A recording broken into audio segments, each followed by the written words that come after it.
With President Putin announcing a partial mobilization of 300,000 troops being conducted in concert with referenda in Kherson, Zaporizhia, and the Donbass about incorporating these territories into the Russian Federation, NATO finds itself in the horns of a dilemma.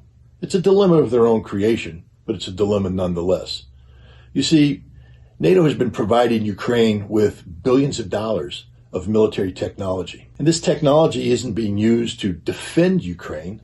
It's being used to create a NATO-like army that's capable, at least from the standpoint of NATO and the Ukrainian government, of launching offensive operations designed to remove Russian forces from Ukrainian territory, whether it be Kherson, Zaporizhia, the Donbass, or Crimea, which Ukraine continues to claim as their own. But President Putin's actions has changed the nature of the landscape of this conflict.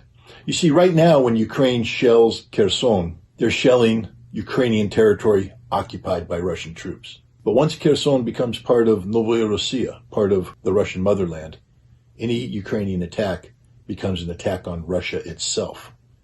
And that's a whole new game. And any support to Ukraine to carry out such attacks means that NATO has stopped being a provider of military technology to Ukraine for defensive purposes or to recover Ukrainian territory, is in fact become an active combatant where Ukraine is being used as a NATO proxy to attack the Russian motherland. This is a completely different game.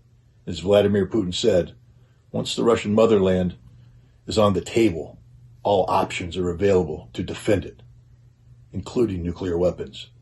And as Putin said, Russia doesn't bluff. So what is NATO to do? Stop providing arms to Ukraine? Admit that it was wrong? Or double down and test whether or not the Russians are bluffing? We live in dangerous times. Only the future will tell what course of action NATO will choose and what the consequences of that action will be. This has been my 2-minute topic. Remember, knowledge is power.